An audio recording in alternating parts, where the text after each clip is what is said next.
안녕하세요. 고감 꼼꼼쌤입니다. 오늘은 학교에서의 비밀스러운 에피소드들을 살짝 공개해보려 해요. 교육 현장에서는 선생님들이 겪는 다양한 슬픔과 기쁨이 엮여 있죠. 이런 숨겨진 이야기들에 공감하신다면 댓글로 여러분의 생각을 나눠주세요. 자, 그럼 학교일지 시작합니다. 46번째 사연입니다. 파리에 살던 그때 우리 아이는 30개월 정도 되었을 무렵이었다. 그때부터 나는 아이를 프랑스의 어린이집인 크레쉬에 보내기 시작했다. 처음 보내던 날의 기억이 아직도 생생하다. 눈에 아기 같기만 했던 아이가 드디어 집을 벗어나 세상 속으로 나아가는 첫걸음을 내딛는 순간이었다. 떨리는 마음과 설렘이 교차하며 아이의 손을 꼭 잡고 어린이집 문을 열었을 때 나는 이곳이 우리 아이에게 어떤 영향을 미칠지 궁금해했다. 처음 크레쉬를 방문했을 때 나는 여느 한국의 어린이집과는 다른 분위기에 깜짝 놀랐다. 밝은 벽지와 깔끔한 인테리어는 물론이거니와 아이들이 어울려 노는 모습이 그저 자유로웠다. 선생님들은 아이들과 함께 뛰어놀기도 하고 조용히 책을 읽어주기도 했다. 그런데 한국에서의 경험에 익숙해진 나는 그런 분위기보다도 아이들 사이에서 느껴지는 어른스러움에 놀랐다. 한국에서는 선생님들이 아이들에게 높은 톤의 귀여운 목소리로 부리주니 오늘도 엄청 잘했네. 대단하다. 라고 칭찬해주곤 한다. 하지만 이곳 프랑스에서는 선생님들이 아이들에게 마치 어른에게 하듯 오늘도 잘했어. 앞으로도 계속 노력하자 라고 말하는 것이었다. 그 차이에서 느껴지는 거리감이 신기하면서도 걱정이 되기도 했다. 하지만 시간이 지나면서 그 차이는 우리 아이에게 매우 긍정적으로 작용했다는 걸 알게 되었다. 크레쉬에 다니면서 아이는 자연스럽게 프랑스어를 배우기 시작했고 새로운 친구도 많이 사귀었다. 무엇보다 중요한 것은 아이가 이곳에서 안전하게 지낸다는 사실이었다. 매일 크레쉬에 다녀온 아이는 밝은 얼굴로 오늘 재밌었어 라고 말해주곤 했다.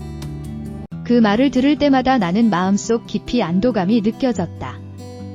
하지만 그러면서도 나는 크레쉬라는 공간을 유심히 관찰할 수밖에 없었다. 한국 뉴스에서 어린이집 사고 소식을 자주 접했던 나는 우리 아이가 다니는 크레쉬에서도 그런 일이 일어날 가능성은 없는지 염려가 되었다. 특히 한국에서 보았던 어린이집 CCTV 영상은 잊히지 않았다. 한 교사가 잠을 자지 않는다는 이유로 아이를 때리는 장면은 내게 큰 충격을 주었다.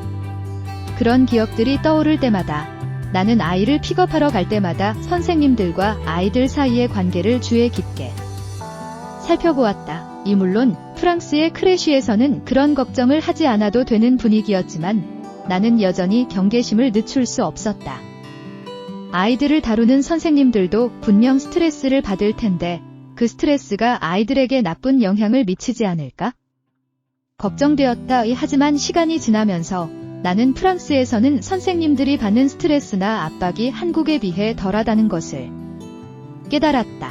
한국 어린이집에서는 선생님들이 아이들에게 귀여운 목소리로 말을 걸며 때로는 아이들의 비위를 맞추기 위해 엄청난 에너지를 소모하는 경우가 많다.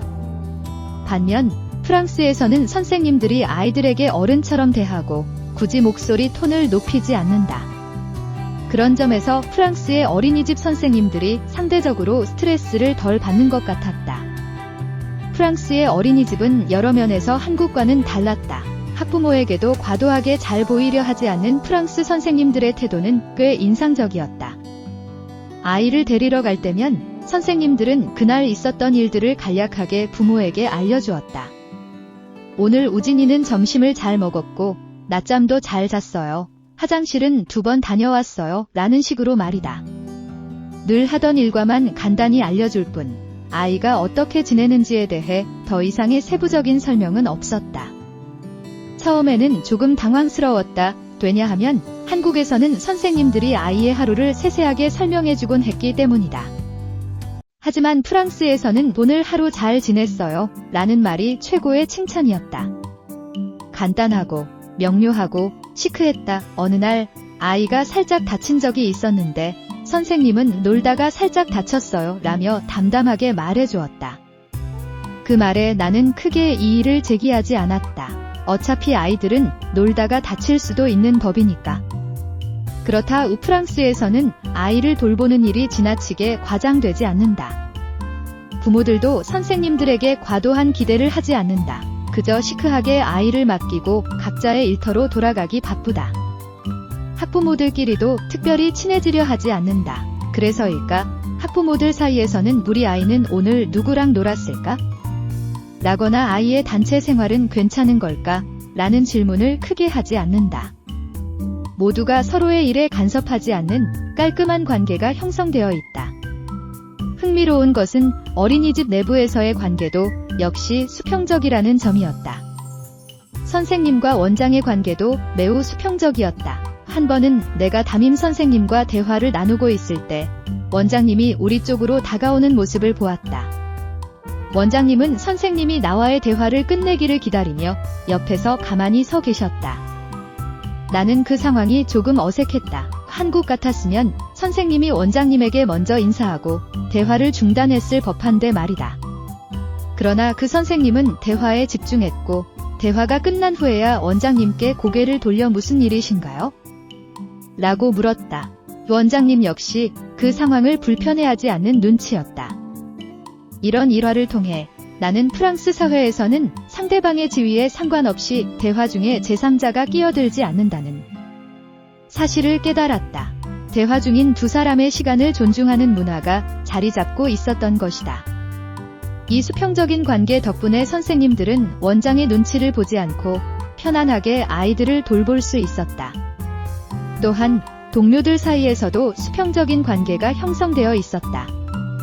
선생님들은 교대로 쉬는 시간을 가지며 위층에 있는 선생님들의 쉼터에서 편히 쉴 수 있었다. 선생님들이 일하는 공간에서 받는 육체적, 정신적 스트레스가 적었기 때문에 아이들과도 더 즐겁게 지낼 수 있었던 것이다. 프랑스에서 지내면서 나는 자연스럽게 한국 어린이집과 비교하게 되었다. 한국 어린이집에서는 선생님들이 아이들의 생활을 핸드폰으로 찍어 부모들에게 보내주곤 한다고 들었다. 처음에는 그게 좋다고 생각했다. 부모로서 아이의 하루를 엿볼 수 있다는 점에서 안심이 되었기 때문이다. 하지만 어느 날 유튜브에서 한국 어린이집 선생님들이 모여 각자의 고충을 얘기하는 다큐멘터리를 보았다. 선생님들은 아이들의 사진을 찍다가 생기는 사고에 대해 이야기하면서 부모들이 원하기 때문에 어쩔 수 없이 해야 하지만 너무 힘들다고 말했다. 그 다큐멘터리를 보며 나는 한국 어린이집의 시스템이 과연 좋은 것인지 다시 생각해보게 되었다. 한국의 조직문화 특성이 그대로 반영된 어린이집 시스템이 오히려 선생님들에게 과도한 스트레스를 주는 것은 아닐까? 그로 인해 선생님들이 아이들에게 온전히 집중하지 못하고 스트레스 지수가 높아져 사고가 발생하는 것은 아닐까 하는 생각이 들었다. 프랑스에서는 이런 일이 절대로 없다. 학부모가 요구한다고 해도 어린이집에서 사진을 찍어주거나 특별히 무엇을 요구하는 일은 없다. 크래쉬 안에서는 선생님들의 자율과 권리가 최대한 존중받는다. 원장도 학부모도 선생님들에게 과도하게 개입하지 않는다. 그래서인지 선생님들은 비교적 편안한 마음으로 아이들을 돌볼 수 있었다. 프랑스에서의 생활은 나와 내 아이에게 많은 것을 가르쳐 주었다. 크래쉬에서 아이는 시크한 선생님들의 가이드 아래 즐겁게 생활했다. 나름의 규칙과 규율 속에서 자유롭게 지내며 다른 아이들과 비교당하지 않고 평가받지 않았다. 나는 가끔 선생님에게 주진이는 말을 잘하나요?